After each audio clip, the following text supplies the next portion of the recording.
The topic is betrayal, specifically my betrayal of you. And I think it's worth talking about because couples go through this frequently. Podcasters never talk about it because it's so personal and so vulnerable. But I think we can discuss it in a way that actually helps others and even helps ourselves. Yeah, I don't want to become the fighting podcast. Right. And we were on a video call last night with an Expansive Connection seminar, and the Joneses and Kate from Wanderlust Swingers were on there. And they were saying, nobody wants to hear about your fights. People want to hear the good stories. They don't want to hear you bickering. And we're sitting there thinking, oh, that's kind of all we do on our podcast. Which of course is not all we do, but it's an aspect of what we do in our desire to create balance. And I think even in the text that was accompanying that video seminar, there were some people saying, oh yeah, it's a valuable thing to talk about that, and actually recognizing that that's something that we do that makes a contribution to the community. Right. So as we talk about this, I think it's important for us to be cautious not to relitigate the case. Right. So we are 4 months out of this betrayal, and we'll go into the details to a certain degree, but I don't want to make this too specific to us. And I also don't want to become re-triggered. I want this to be one of the podcasts where Kate does not cry. Right. So we're going to be cautious as we recount the details. And I want this to be instructive and helpful for people, not in the specifics of our case so much as, what happens when someone does something wrong, someone missteps, which is probably bound to happen, and how can you repair from that? So we'll put ourselves out there as an example, but I want this to be about, the lessons that we've taken away more than the specifics of what you did and what I did. Yeah, and obviously we're going to have to talk about those specifics, but I think the key is to discuss them without re-engaging with the emotions. So we're reporting on things that happened, and those are intimate things, and sometimes we're revealing parts of ourselves that we are uncomfortable with, but we want to be able to, but it's important for a couple to be able to do that, to talk about these things, and we're going to try that today. So okay. Here we go. And I'm going to say this too at the beginning. I want to remind people that when you hear me discussing my motivations, my perspective on things, if anything sounds like I am making excuses or rationalizing, that is not the case. My desire is to report on what happened, but also to reinforce I did something wrong. I did something I told you that I would not do, and that's never right. So I think it's important that our audience and even you, my love, just keep that in mind. Okay, well, let's try it. Okay. Okay, so we need to go back in time to about a year ago, where we were at an event and we met a couple, and you had a conversation with her that you felt was a really good, promising start to a potential future connection. Yes. So her name was Rachel, and she was from Ohio, and we happened to be at Kate from Wanderlust Swingers' birthday celebration. So I saw her on the dance floor at a certain point. I had a conversation with her afterwards, which was 100% vanilla. It was the kind of conversation that you could frankly have at a PTA meeting. But I was impressed by her as an individual. I was attracted to her appearance, and I thought, oh, maybe something can happen here. That's a thought I have a lot, by the way. And I think we all do that in the lifestyle, that we see people and think there's some potential, but you don't really know if it's going to turn into anything until you get an opportunity to explore it further. So it turned out I was already connected with Rachel and her husband, Steve, on Twitter. And so I began commenting on her pictures, and she began doing the same for me.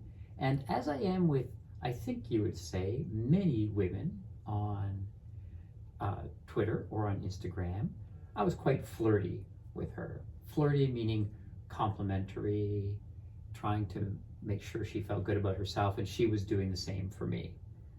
So at a certain point, it was obvious, even to others, that there was some chemistry here.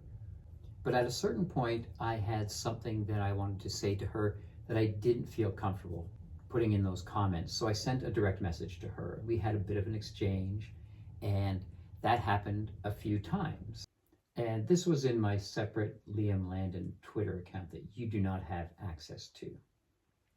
So we were going to see them at an event, and you were arranging to have some alone time with her. So Right. Her husband had agreed that you could have a one-on-one sex encounter. I had agreed to that as well.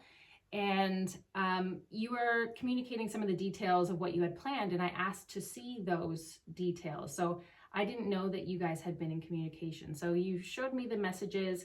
I went back through several at that point. I think there were like 5 different conversations. Right. And at that point, I felt like, this is getting pretty intense. Like, it's more than just setting up the logistical details of when are we going to meet and, what's going to happen. There was already kind of an emotional undertone to the things that were being discussed, even before you had sex the first time. And the fact that there were several messages made me feel like, I didn't know that these were happening. And so I said to you, I'm a little bit uncomfortable that so many messages have already been exchanged and that things are getting pretty intimate already. So going forward, can you please either have these conversations in a 4-way chat with her husband and with me, or if you really feel like that's an uncomfortable setting, could you at least volunteer to show me the messages once in a while? Just keep me up to date on the exchanges between you. So I didn't feel like that was an unreasonable request. It was not. I was not saying you couldn't have sex with her. I wasn't saying you couldn't message with her. I was just asking to be kept in the loop.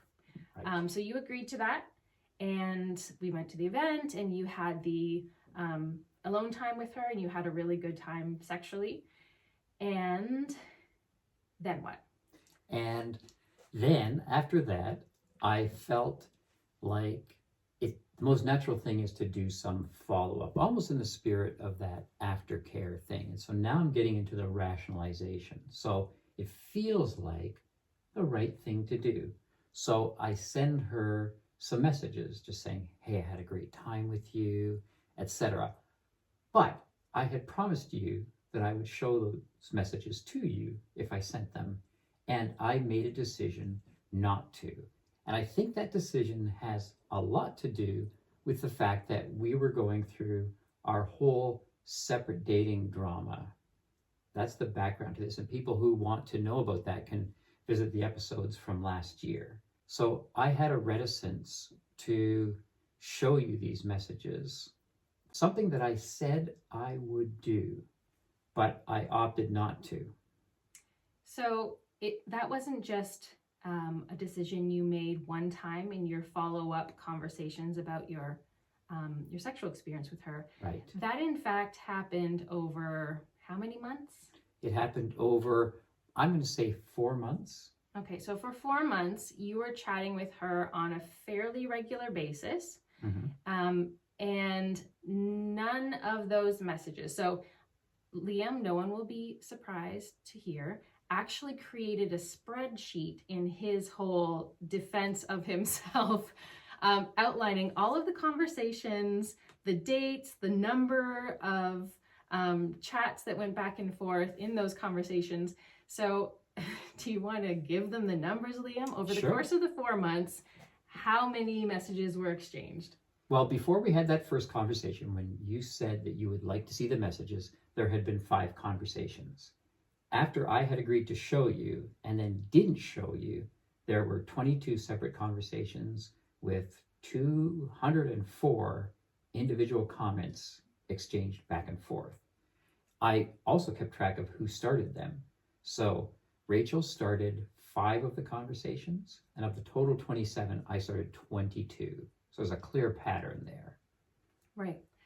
So these, over the course of the 4 months, these conversations were happening without my knowledge, and you once I saw the messages later, were getting more and more and more emotionally invested.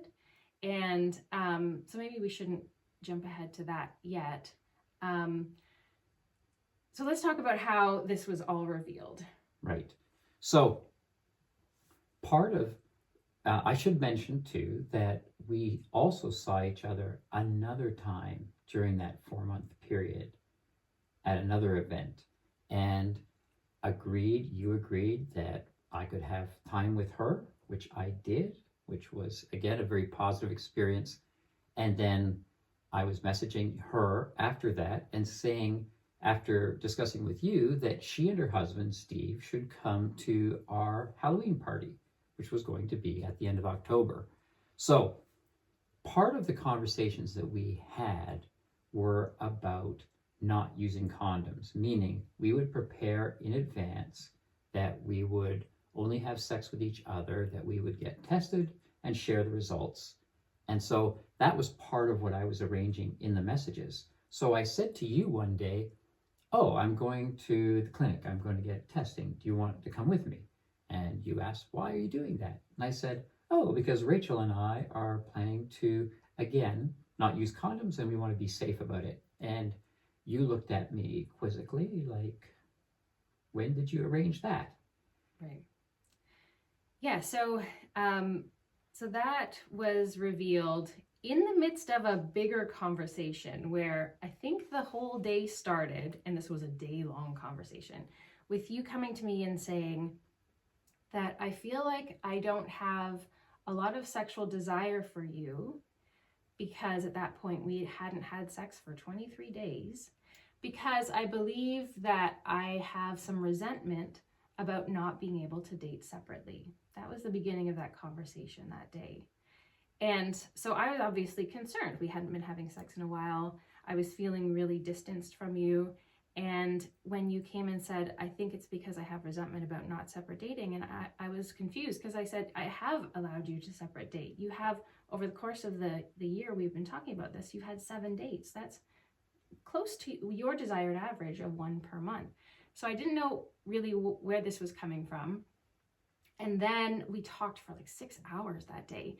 And this thing about arranging to go condom-less with Rachel came up in the course of this conversation somehow. And so I was already feeling kind of emotionally triggered that day.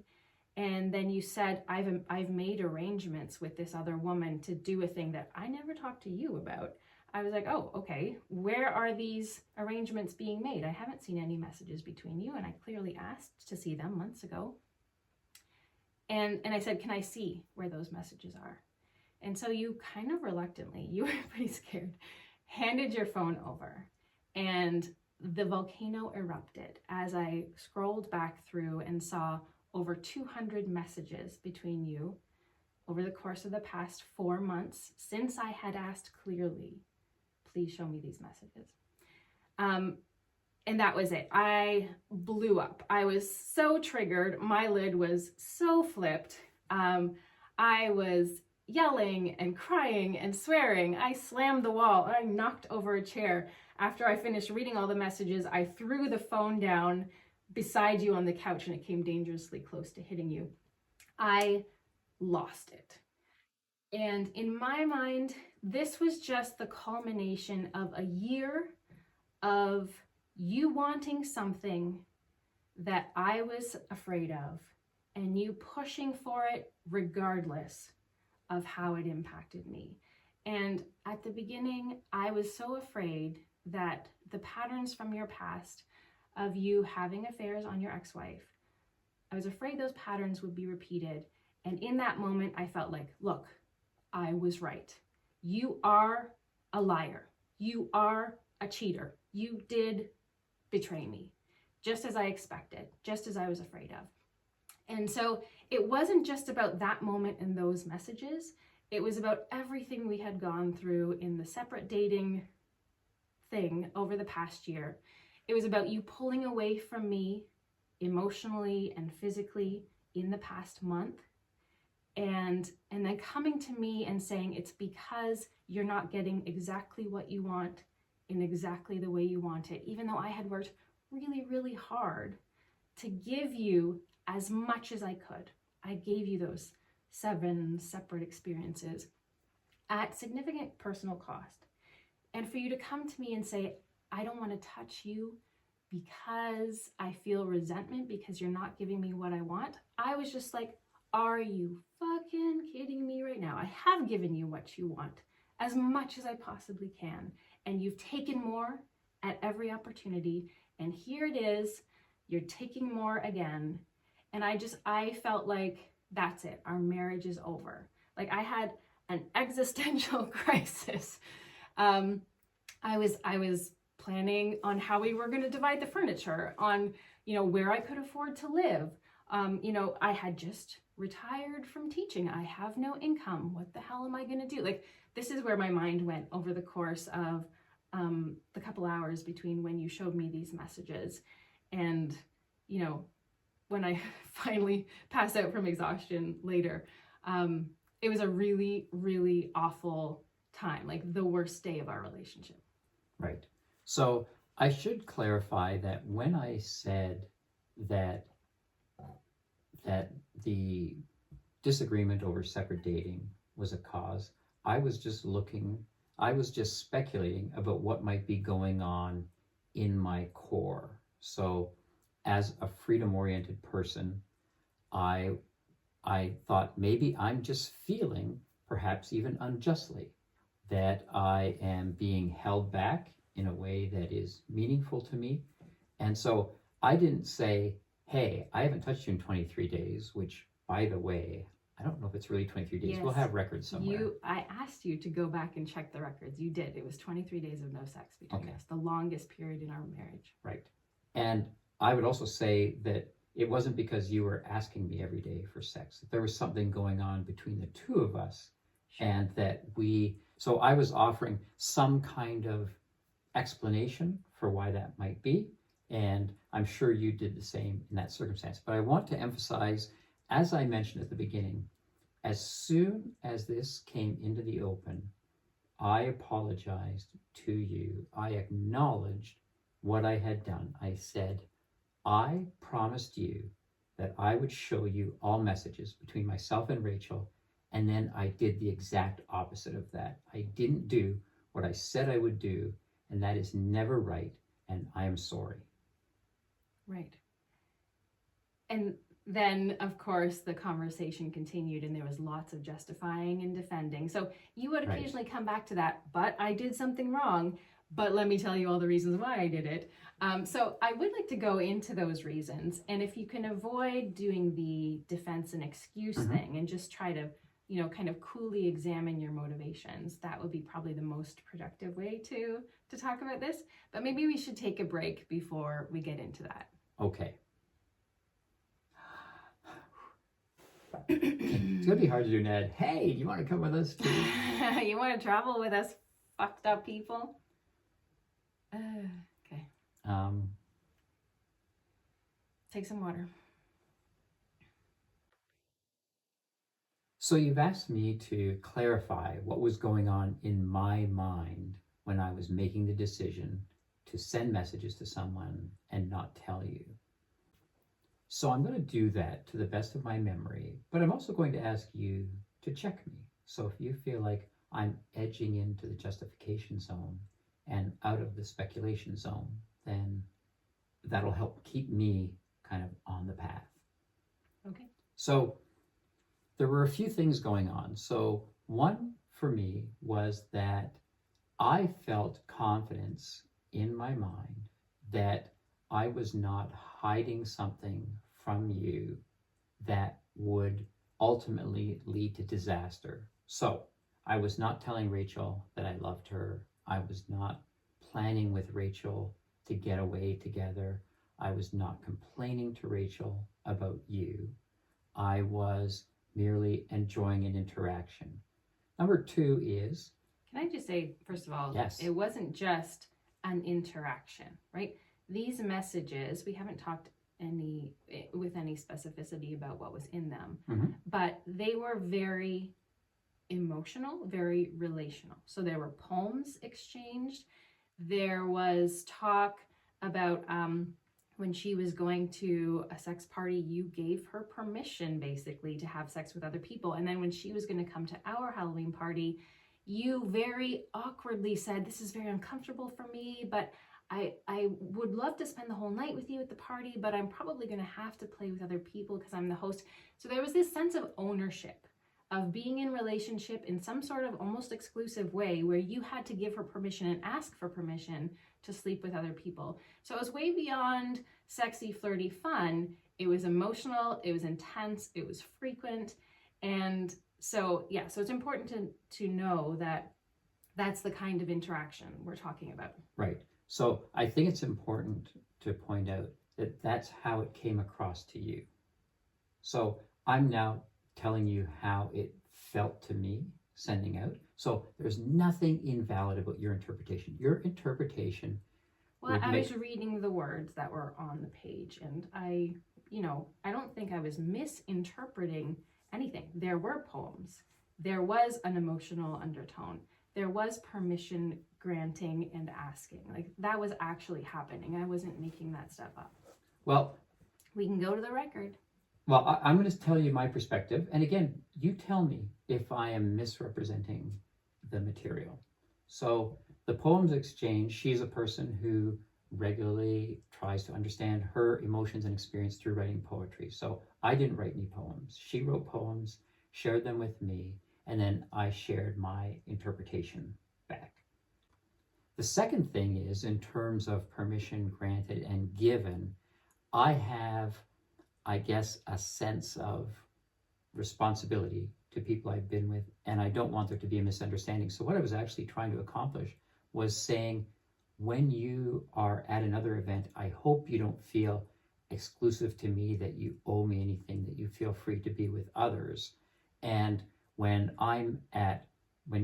you are with us at our party, I want you to know that I'm going to be with other people, just in case it was implied that there was some kind of exclusivity between us.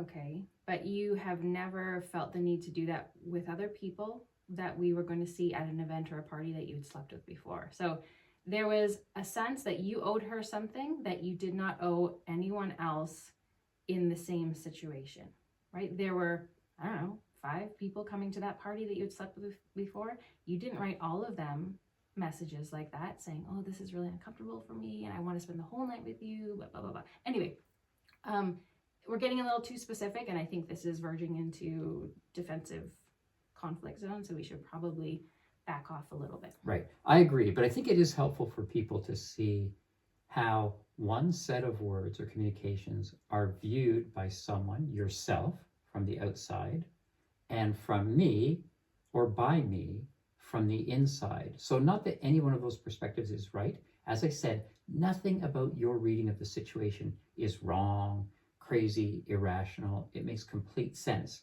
But I'm just trying to say that being me in that situation was a whole different experience and did not feel like I was starting a relationship. And that doesn't mean that I am right. But how do you explain not writing to the 4 or 5 other people you had slept with before our party and saying the same thing? How do you explain that? Okay, because I had been with those people always in a couple situation with you and that person's husband present. And I didn't feel that there was as much of an implied obligation in that rather more casual setting than there was if I've been one-on-one in a hotel room for a length of time with a person. And exchanging 200 messages over the past 4 months. Yes. So there was an intensity, a specialness to this relationship, right, that you did not have with anyone else that you had sex with before. Correct. So I think we're talking about the same thing here. Right. Right? There was a level of difference to this relationship. Correct. And that difference can only be explained by you having more intense feelings, a more intense and concentrated connection with this woman than you've had with any other woman before or since. Right. Is that right? Yes, or there would be one other one, the subject of our other separate dating podcast. But having said that, I agree with you. There is something more heightened about that relationship. and more intense. Right, and so that's what I was responding to as I read those messages. So it's not that it's a matter of interpretation. The fact is, you had not exchanged that number of messages. You had not made the decision to keep them secret. You had not felt the need to talk about, is it okay if I have sex with other people, with anyone else. Right. So there was something to this relationship that was different, that was more than any other relationship you'd had before. So there is, I don't think, any dispute here, right? Right. Okay. Yes. But I would say, and again, you stop me if I'm being too defensive. I'm already feeling like I should stop you. I'm sure you do. All of our connections are on a continuum.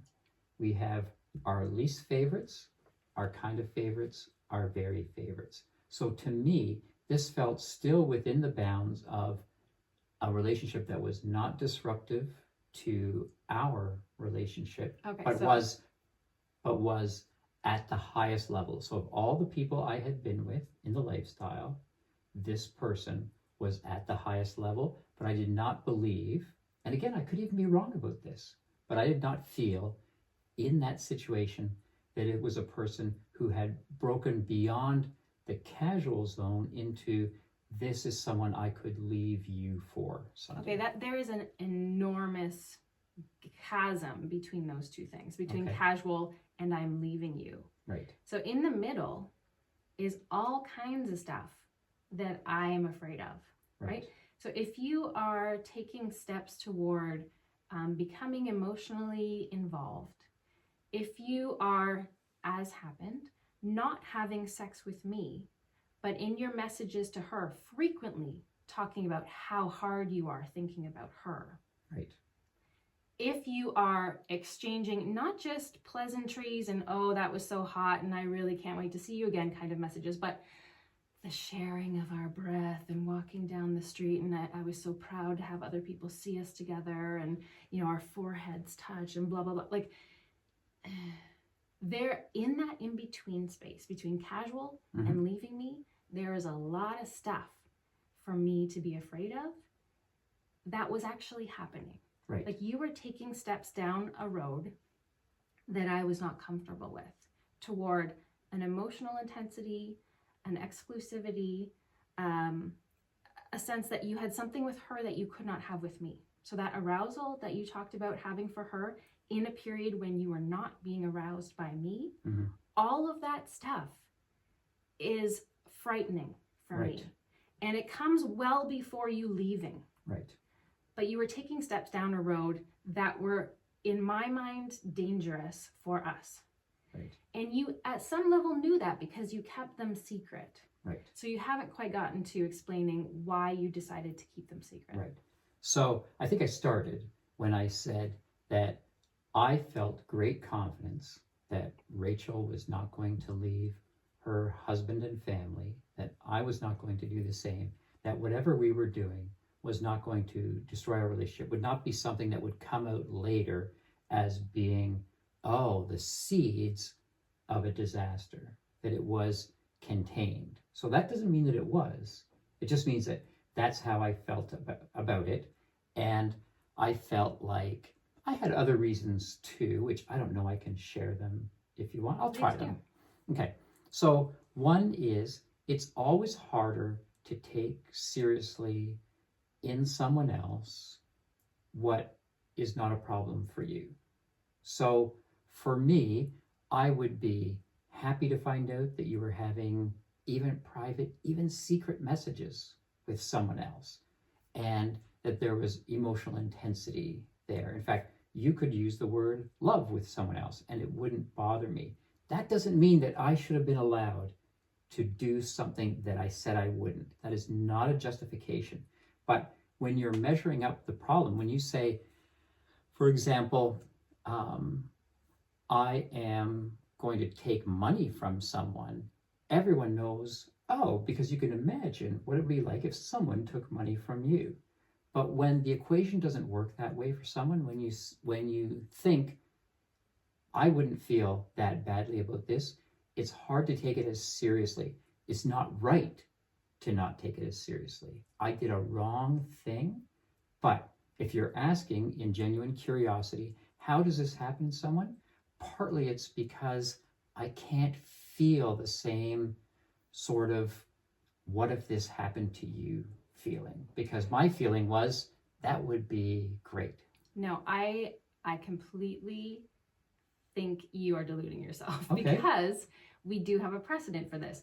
So the first time that you felt jealousy in your life Right.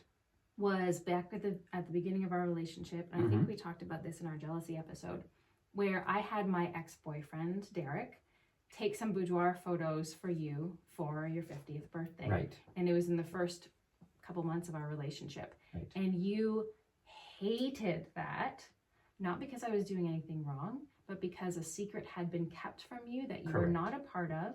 And you've since explained several times that the thing that triggered you there was feeling foolish, like other people knew something that you didn't know, and that they might be laughing at you behind your back because you were not part of this secret. Right. So you have said many times that that is a trigger for you. Having things kept secret from you that you're not privy to doesn't feel good. Right. So you knew that. You had firsthand experience of that. So to say that you don't think it would be a problem if you found out that I had months of secrets from you, I don't think that's true at all. Right. But it's not a threat to you because that's not how I operate. I'm an oversharer. I tell you too many things that you don't even care about sometimes.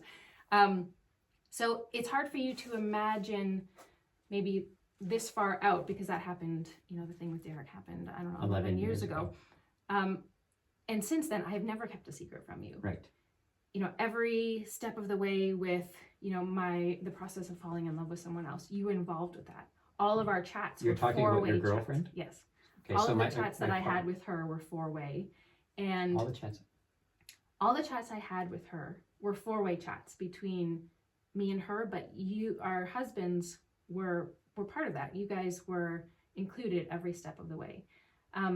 So there's never been a thing that I kept from you since that first time when you told me how difficult and uncomfortable it was, right? So you do have experience with this. You did react negatively to it.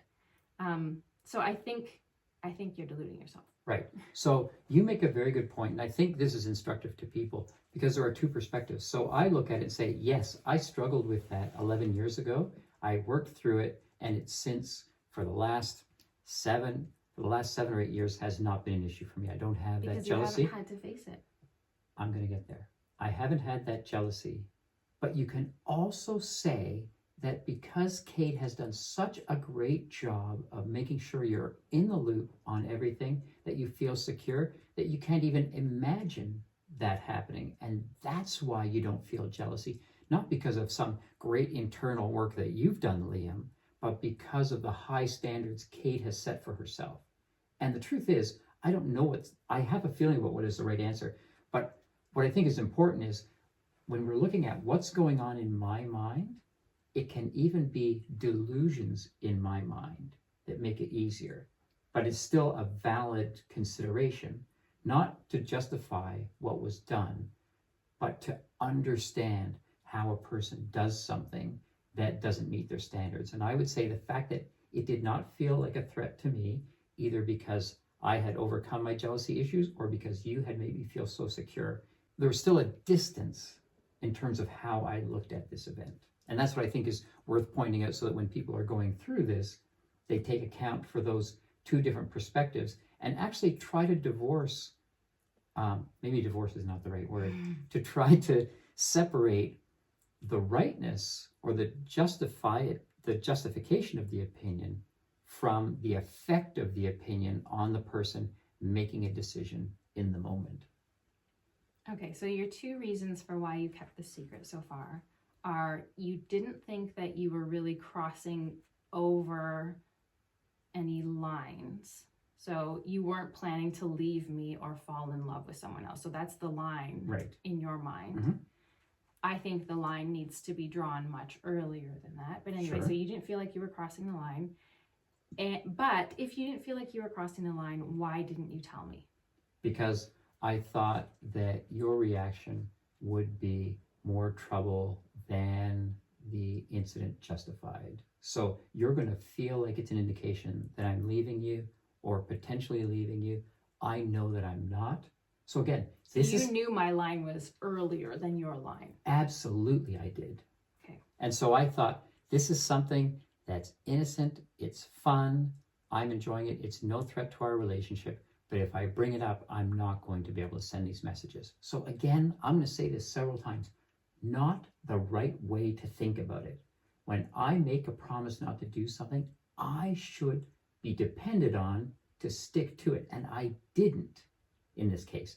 But again, I'm taking a step back and talking to you about what's going on in my mind, not what makes me a perfect moral specimen. So basically you wanted this thing that you didn't feel was bad, Mm-hmm. but you knew that I would think it was bad. Mm-hmm. And you didn't want to stop doing the thing out of consideration for my boundaries, which were different from your boundaries. So you decided to keep it a secret. Basically, you didn't want to get in trouble. Right. Okay. And So that seems to me a clear indicator that as soon as you're in a position where you're thinking, I really want to do this thing, but I know my partner won't like it, you're at a decision point there. Right? Your decision tree is either I keep doing the thing that will upset my partner and I keep it secret. Right. Well, actually, I suppose there are three directions. Or I stop doing the thing that will make my partner upset, or I share the thing honestly with my partner and we work through whatever upset happens and, get through the conflict and maybe we can find a compromise. Correct. That's so an you accurate... chose the keep it a secret route. Correct. Okay. And I think there's one important thing to add that was a part of the conflict for us, and that was maybe the main thing, which was it felt good having those messages in a private forum, not out there not out there in the comments appended to a picture on Twitter or Instagram. Felt good. I enjoyed it. I liked it. It fed me in a way that I've often struggled with in the lifestyle, where I've had difficulty connecting with women, had difficulty feeling like I could be my best self. I was able to do that. And so, we talk about all these other deep psychological reasons, but I just want to make sure that I get on the record here that it was fun. I liked it. Right. And even behind that kind of trite answer, there is a deep psychological thing going on, right? Of course. So this woman, like the other woman you have had separate relationship with, is a words of affirmation person. So she is giving you the ego stroking that you really respond to and that I'm not very good at. And so she's feeding you in a way that your Enneagram 3-ness cannot get enough of. And again, that was something I was worried about from the beginning, that you would find someone who is better at this thing that is pretty fundamental to your feeling good about yourself, and that they would be better than me, and that you would just be drawn to that in a way that's pretty unstoppable for you. So it feeling good is a nice, little way to say it met a really deep need for you, and that was the motivation to keep it secret. And even the secret felt good, right? You talk often about wanting to have complete freedom and autonomy, and this secret forum allowed you to be separate from me. And so I do understand wanting to, be unfiltered with someone, to feel like I can be exactly who I want to be in this moment with this person. And the dynamic is different than the dynamic I have with my wife. And that feels interesting and new and exciting. And I don't have to answer to anyone, and I don't have to consider Kate's feelings here. I just get to say what I want to say. And sometimes I know it crosses the line, and that makes it more delicious. So I understand that. I understand that about you. You are a person who loves the taboo, right? You love the forbidden, and you really respond to that. So there's a powerful combination here of you getting the words of affirmation in a taboo, forbidden setting that is just tantalizing for you. And that's what's super scary for me, because I know this so well about you. And it's so threatening to me. Right. But that does get to the heart of what is the lifestyle about. So that's a very complex question. I'm not going to pretend to answer it here. But one of the things that gets talked about a lot is that it's a place where you can find things that perhaps your partner doesn't provide for you, doesn't do so well. So it takes away that idea that that person has to be your everything, which of course could never happen. Now, other people can help fill in the gap. So my hope for you is that you can, to take an example, your ideal man, I would say, would be 6'3". You get to look up to him, crane your neck when you kiss him, and that differential actually resonates with something deep inside you. I'm 6 feet tall, which is great. It's worked out well. But I think if I see a guy who's 6'3" or 6'4", I think, oh, Kate's going to love kissing him. Whatever I do, I can't be 6'3" or 6'4". She can get that from someone else. So I understand that's a mere physical property, but I'm only using it to illustrate what I was feeling on an emotional level, that, oh, I can get this thing. Kate doesn't have to suddenly become great at words of affirmation. I can just get it from someone else. And all that is fine. The part that's not fine is keeping it a secret. Correct. So had you come to me at the beginning, as we'd agreed, and said, here are the messages I'm exchanging with Rachel, as she did with her husband, then I probably would have been okay with it. What was a real punch in the gut was seeing over 200 messages over the course of 4 months. That was very problematic. So if Right. I had been taken along with you every step of the way, if you had showed me every time you had a conversation, hey, here's the exchange I had with Rachel today, it probably would have felt less like an entire relationship was being revealed to me in the course of an evening, and more gradual, more understandable, more like it was a shared experience. And I get that it's more powerful for you if it's not shared, if it's just yours. I do understand that. But I wouldn't have kept you from having that experience of a different person. Right. I wouldn't have stopped you from doing that. But you didn't want to share them with me because you wanted to be free to say things that would upset me. So answer a question for me. If I had shown you every one of those 200 messages before I sent them, would you have said, yes, I'm okay with sending them? Was the only problem that I kept them a secret? Or probably some of them would have been vetoed? Oh no, some of the things that I saw and had a problem with, I would still have had a problem with in the moment. Right. So that kind of asking permission, giving permission, Mm-hmm. I would have had the same issue. Like, why do you have to do that with her when you don't do that with anyone else? Right. So there definitely would have been conversations along the way where I would question, why are you saying that? And I'm not comfortable with that, the underlying message there. But I think those little conflicts would have been way, way, way, way less intense Right. than what ultimately happened. I agree. So coming out of this, there was an immediate action that needed to be taken, because this was revealed 2 weeks before our Halloween party that Steve and Rachel had been invited to, and that they were traveling, I think from where they are in Ohio, 6 hours that they were going to travel. And just talking it through, it was quickly obvious that there was no way they could come to the party, because the feelings were so raw between us. We couldn't just be casual and happy. We were going to struggle to be those good hosts as it was if they didn't come, but it would be impossible if they were there. So I had to write a note to Rachel and say that I am so sorry, but you cannot come to the party. And it's important to remember that you did not want to write that note.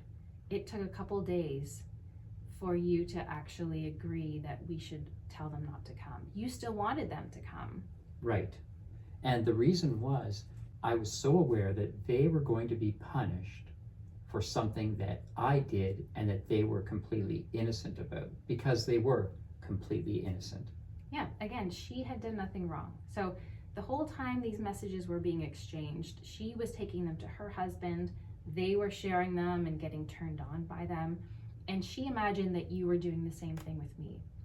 In fact, in one of the messages, you even said, oh, it's so nice that Steve enjoys sharing these messages with you. Isn't that great? And, you know, of course, that was triggering for me, because in the message, you're like, oh, it's so nice that you're sharing this with your husband. Meanwhile, you know very well you're not sharing it with your wife.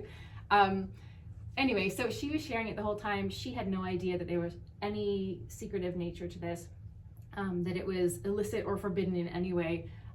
So she has no culpability in this. I want to be super clear about that. Right. So I was reluctant writing the letter that I eventually wrote, because it was going to say, congratulations, you did absolutely nothing wrong, something that you were looking forward to, because they weren't just going to see us, they were going to see our other 32 guests, some of whom they knew, some of whom would be new, potentially exciting connections for them.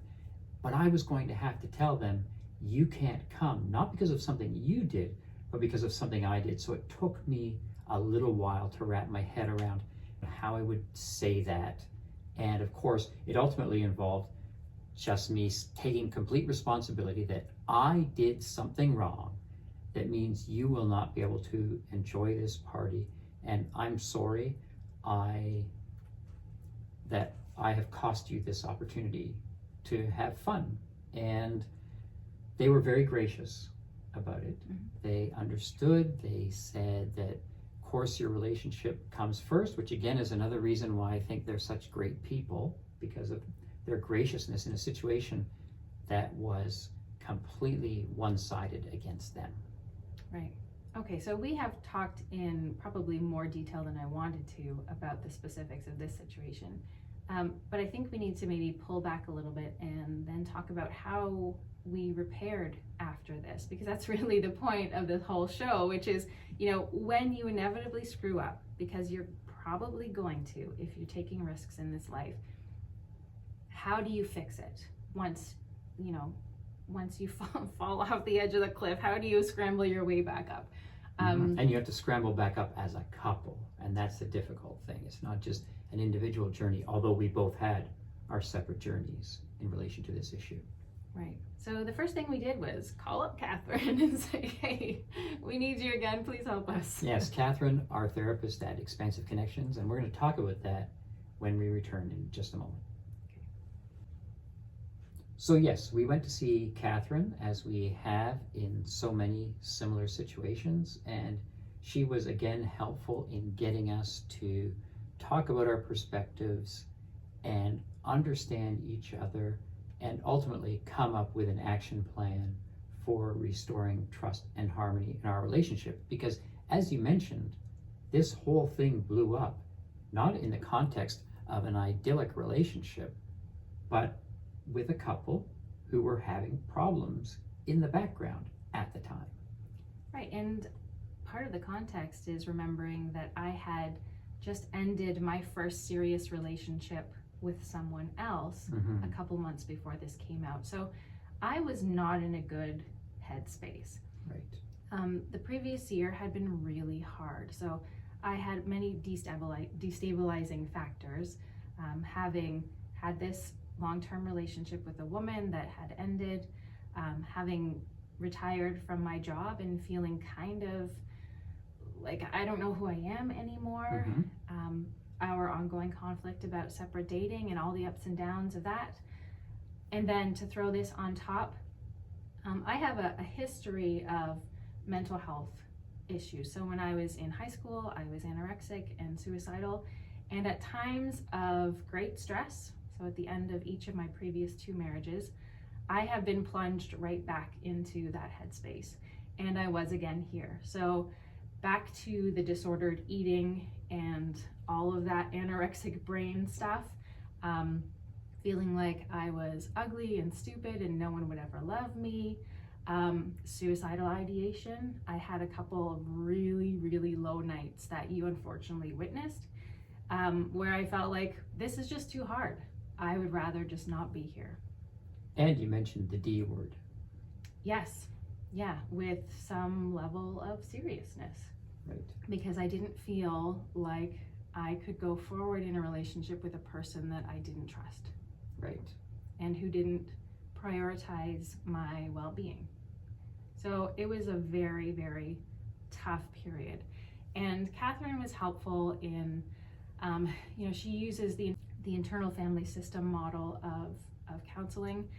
And so we did a lot of talking about my inner child and the fact that that child was really deeply afraid of abandonment, and that this incident was a super trigger for that fear, and that the inner adolescent who had come out to protect me, who had thrown that phone almost at your head. It actually grazed my cheek, by the way. It actually hit you? Yeah. Oh, I'm sorry. But that adolescent was protecting that really afraid child, Right. who was so scared in that moment that this man, who I thought was going to be my forever person, was proving to be just as unreliable and just as threatening to my safety as the other two men I had been married to. Once again, I was going to be thrown out into the world on my own, and my best chance at happiness, which I thought was you, was going to be taken away. I freaked the fuck out. And so that adolescent who was offensive to you, like, you are not comfortable in the presence of big emotions and anger, and you kept coming back to that moment feeling like I had been reframed in your mind, that you really valued that I'm a level person, that I'm generally calm and in control. And that night you saw a different side of me, and it was hard for you to recover from that. You felt like, wow, you are not the person I thought you were. But that adolescent that came out was doing the job it had been trained to do, which is anger is safer than fear. And so I was very angry, and that was a wall that was protecting the real source of that anger, which was deep fear of abandonment that I have always had. So she helped me to understand that. I think maybe she kind of helped you to understand that this is not the normal Kate. Right. This is what Kate is capable of under dire circumstances, like what feels at my core like life or death kind of circumstances. So I think she was able to help us understand that, and to move past that angry outburst that had done some damage. And she was able to help me understand a little bit more about you and why having secrets is kind of important to you, that you want to have something that you feel is just yours, and that that's not inherently a bad thing, but that we need to find maybe more productive ways to give you that freedom. Right.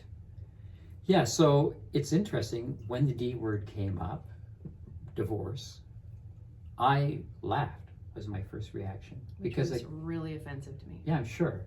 But again, there's a comforting thing there in that it's an expression of, I'm not leaving you for anything, even in the midst of this outburst, which was unprecedented and which was unlike anything I've ever done. So it's hard for me to relate.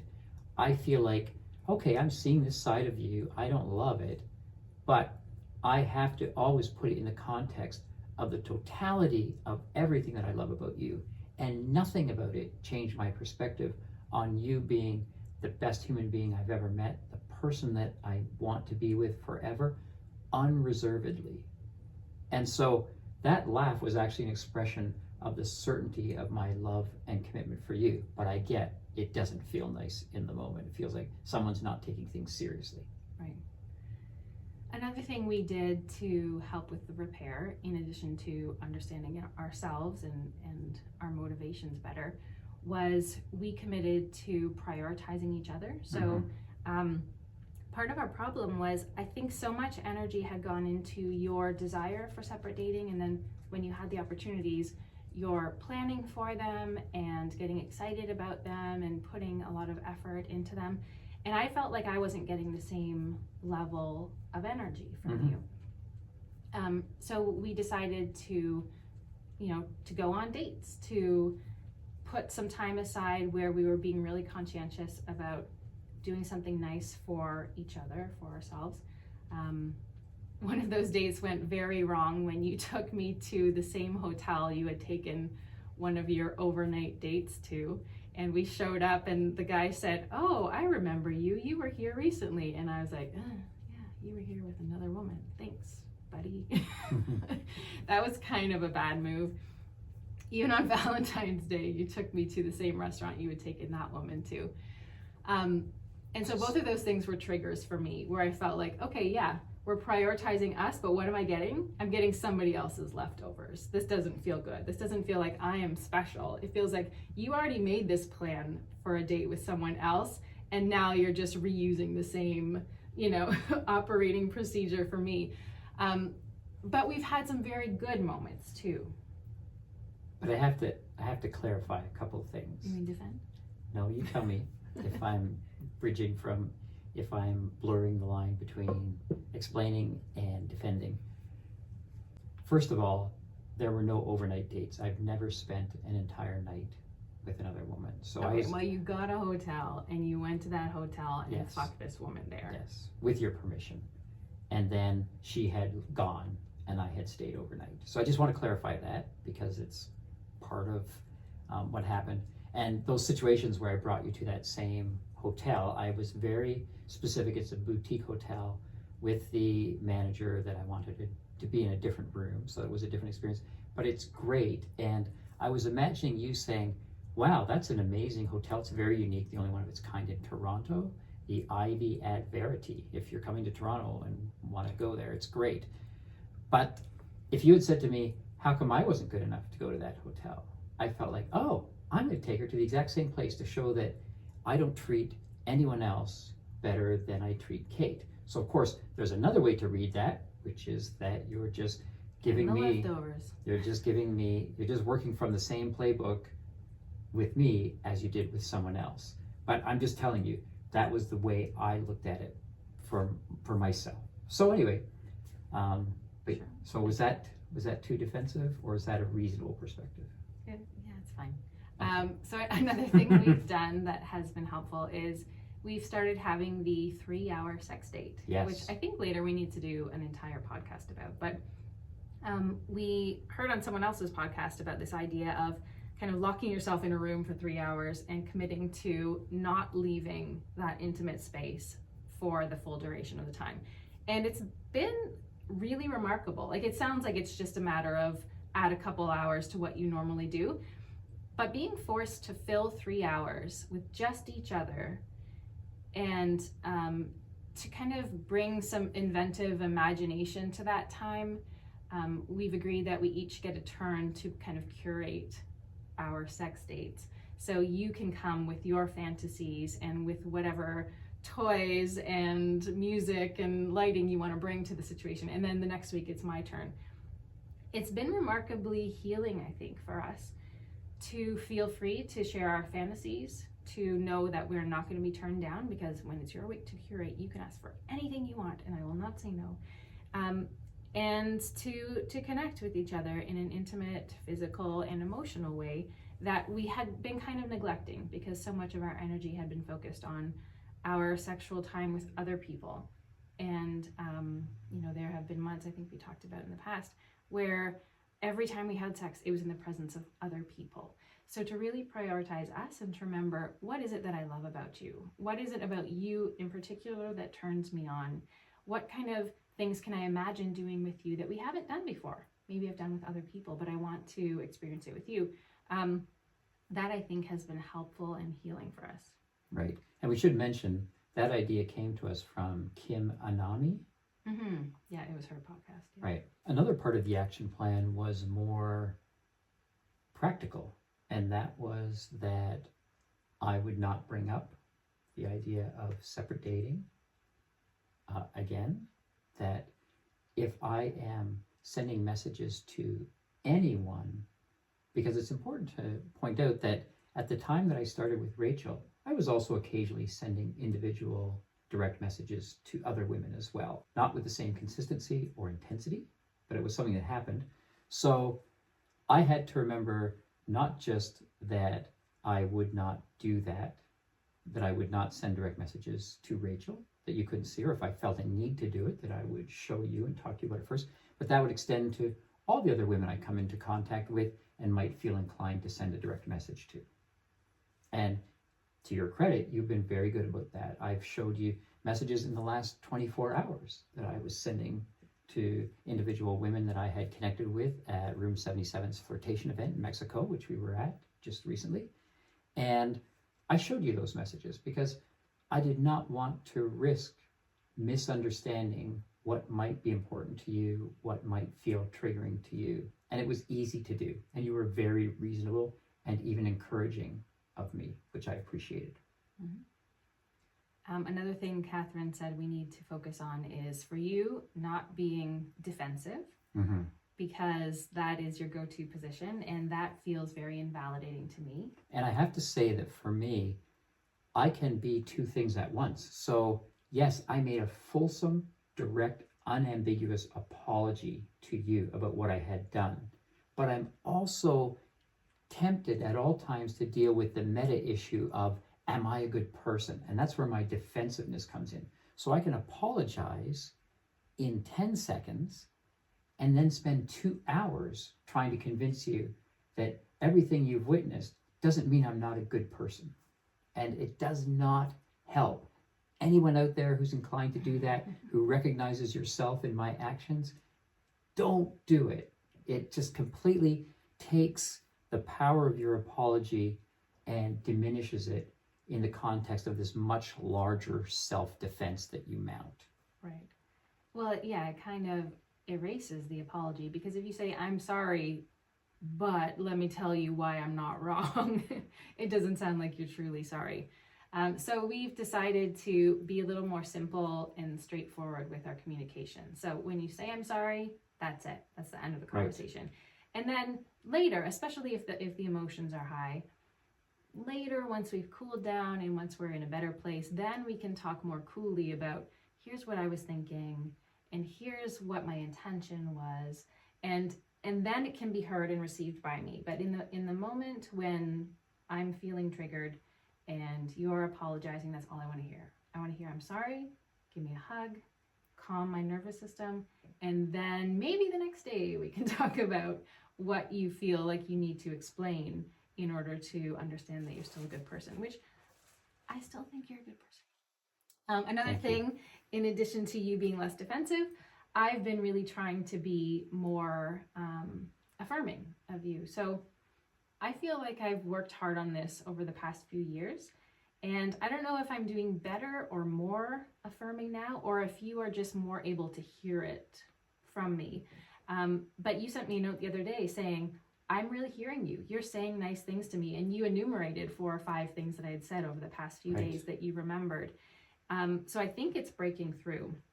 I'm saying nice things. I'm trying to be specific about those things, and you are hearing and receiving those words of affirmation. And so I think there's a softening that's happening between us, because for a year we've been very ready to be in conflict.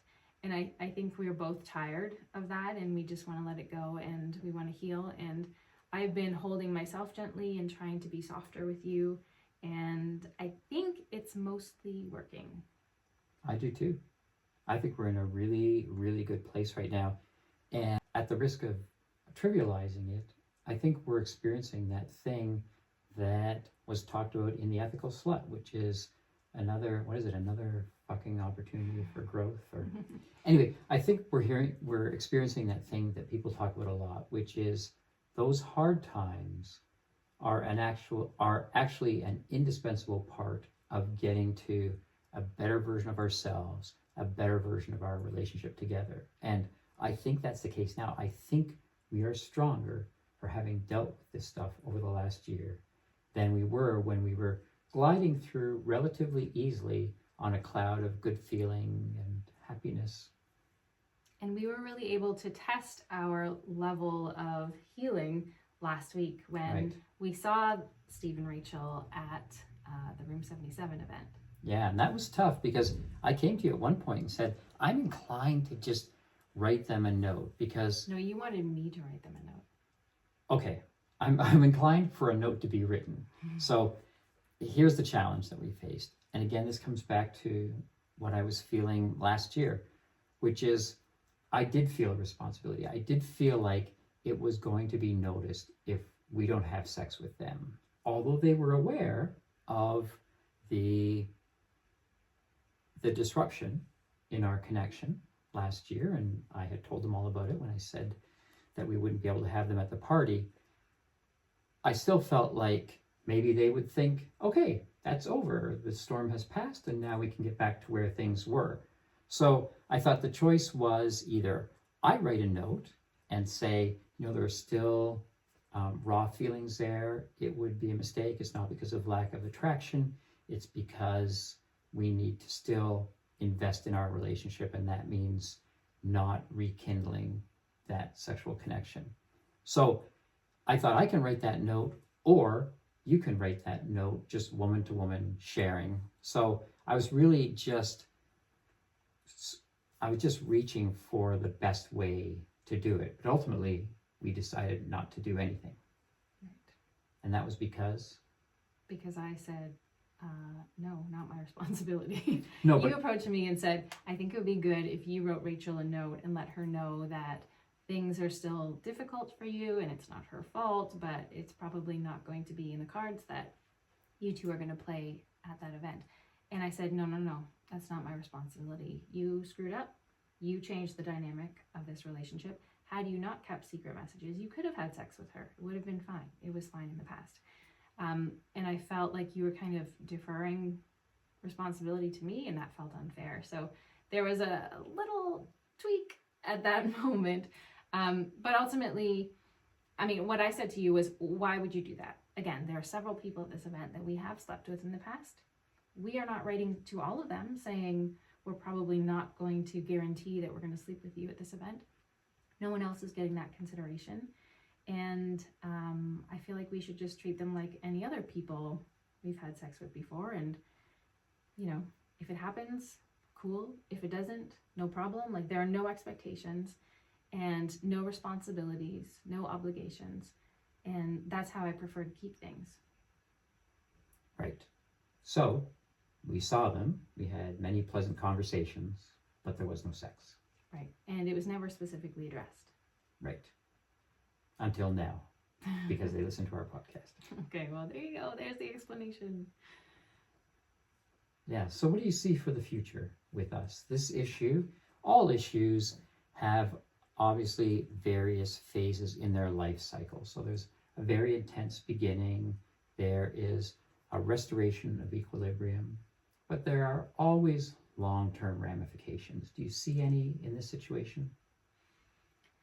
Well, I know you like to say that part of the healing is you're never going to bring up separate dating again. Mm-hmm. But the fact is, you had a separate date at New Year's when I was on the cruise with my kids. Correct. That I didn't bring up. That right. You which offered to me. Suggested and was happy to allow. And which I was grateful for. Right. And you are going to have another date with that woman next week.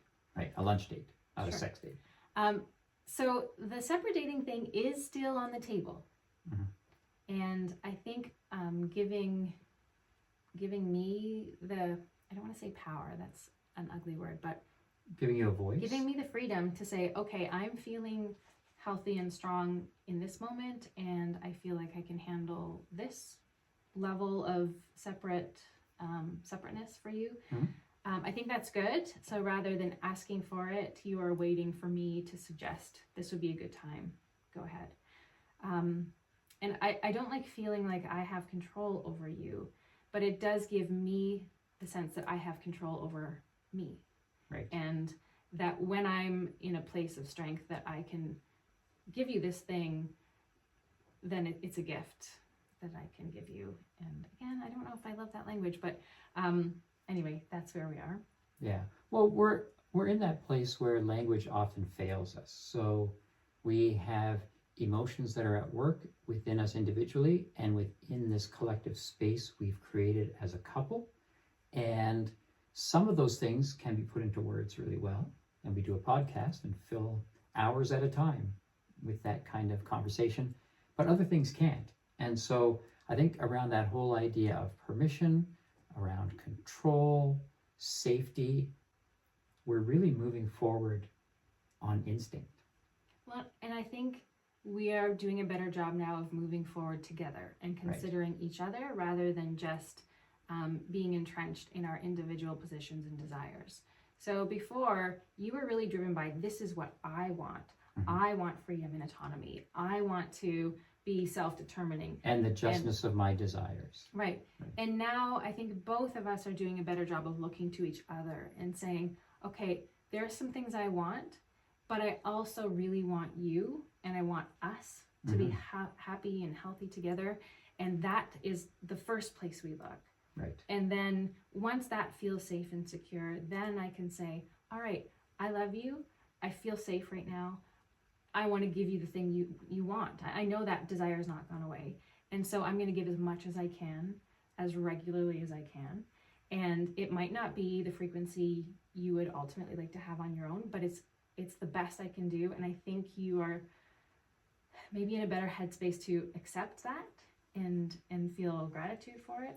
Well, what happened to me through this whole process was an intense reappreciation of my relationship with you and who you are as a person.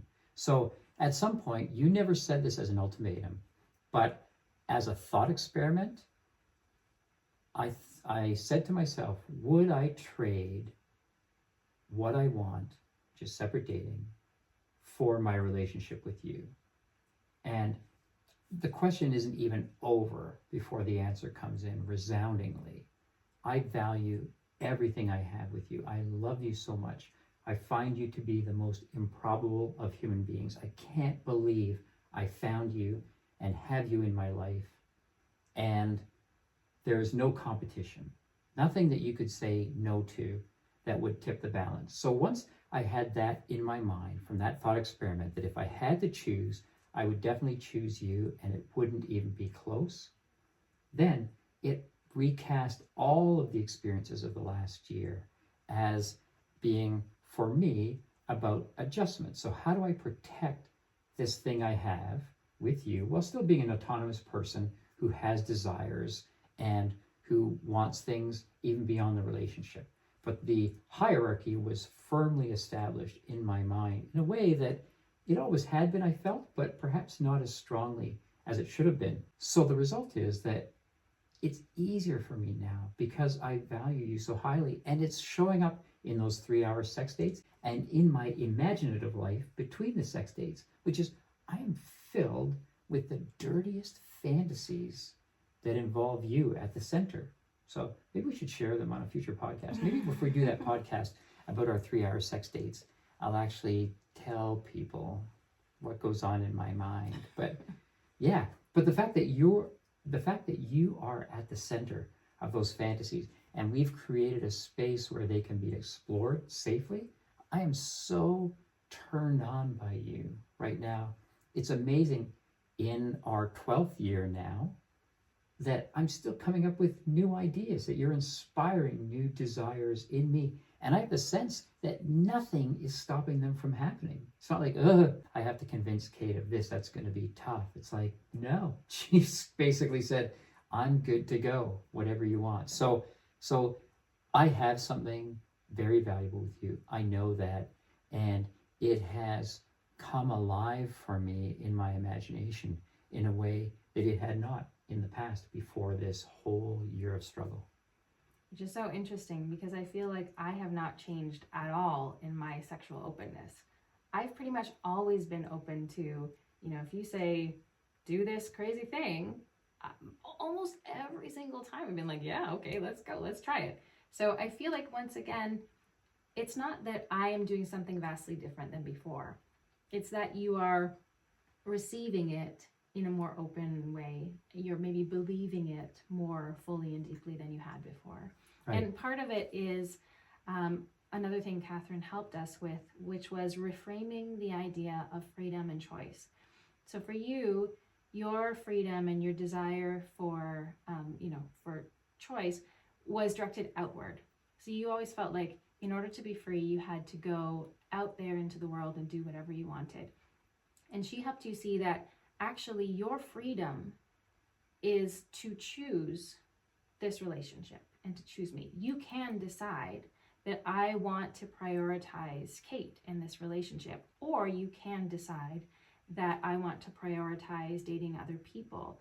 And each direction is a choice. Each way you look is freedom.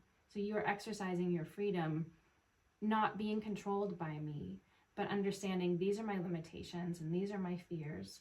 And if I choose this woman freely, I have to accept those things. And you are exercising your freedom by choosing me over this thing that you wanted that was hurting me. So every way is freedom. Every way is a choice. Right. But it's like you see in politics so often with that same word, freedom. So for a born-again evangelical Christian, freedom means the ability to choose a mode of worship and not be constrained to worship another God in another setting.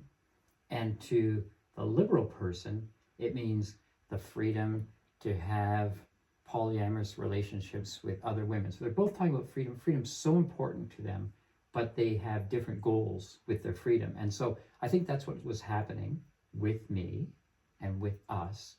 And you're right, having a more expansive definition of freedom has definitely helped us. And I would say too, when you say, hey, I'm just the same person I always was, the change has been you, I think you recognize that you have put more effort into our relationship. And sometimes, and specifically in that area of words of affirmation, I think if there was a counter in our house that was somehow set to register every word of affirmation that came from your lips, it is clicking more often these days than it was over a year ago. Yeah, well, it's definitely easier to say nice things when I'm not feeling under attack. Right. But you've also made it a priority. So I've seen the evidence. It's happening more often.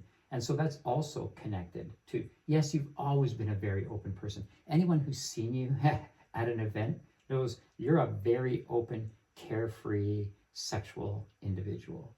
But I believe that my comfort level is responding to a reaching out effort that you have made towards me. And so we're both moving in each other's direction. And I think the results have been pretty spectacular. Yeah. And I guess the final thing we did in prioritizing each other and working actively to rebuild our connection was, rather than going to that Room 77 event and flying straight home, we decided that going forward, every time we go to a lifestyle event, if it's at all possible, we're going to take a couple days to just be in that place, the two of us. Right. So after 5 days on Isla Mujeres with the Room 77 takeover and all the craziness. And all the fantasticness. It was an Yes. amazing event with an amazing group of people. And, sorry, this is a tangent, but I will come back to my original idea. You did a really good job on this trip of being open to group play situations. Thank you. So we had a couple we had a threesome and a sixsome and a foursome. Anyway, and I know that's not your favorite kind of play, but I saw you showing up and making an effort to be emotionally engaged and to get whatever pleasure was available for you there. So I really appreciate that. I know you were doing that mostly for me, but I hope you got something out of it. Absolutely, I did. Yeah. But you're right. It's not my preferred approach to sex, and it is something I have to make an effort towards. But it's an effort that I'm putting in not because I owe you something or you're making me do something I don't want. It comes out of my desire to connect more completely with you, that I'm looking to participate in situations that really work for you. And I want to be a good partner for you. Just like you're saying, I want to make an effort to see that you go on dates in a way that feeds you, and I'm going to make that happen for you. I want to make the thing happen for you that works best for you. Right. So to go back to the original point was, we spent 5 days in this lifestyle party situation, and then we spent 5 days, just the two of us, in Tulum. And I found that to be so healing and restorative. And it became my new favorite place, partly because I was feeling so in love and so connected to you. And I think it was pretty essential for us to have that time of reconnection after this kind of frantic lifestyle thing. So that needs to be our model, I think, going forward, that so much of our life energy and our travel and social calendar is about the lifestyle, that we really need to put us on the calendar too, and put as much effort into us as we do into other people. Yeah, I think it's great. We're paying for the airfare anyway to get to and from this place. So if we can set aside some time after the craziness of the group lifestyle to get together, which we love, just for ourselves, seems to work perfectly in terms of restoring some balance to our connection. And that might seem very obvious to other people, that of course you should put as much effort into your relationship as you do into relationships with other people. But that hasn't been how we function. We do the day-to-day stuff with each other, but the fun stuff, where the energy and the money and the excitement goes, that's all been about other people. So I think that's probably part of the breakdown that was happening slowly over the past decade, where we just kind of took each other for granted. And we're not going to do that anymore. Right. Baby? Yeah. I love you. I love you too. Thanks for getting through this conversation. Thanks for agreeing to this conversation. I didn't even cry. You didn't even cry. Look at you. I know that the audience is super proud of you. I'm doing the work, man. All right. We'll talk to you next time. Bye.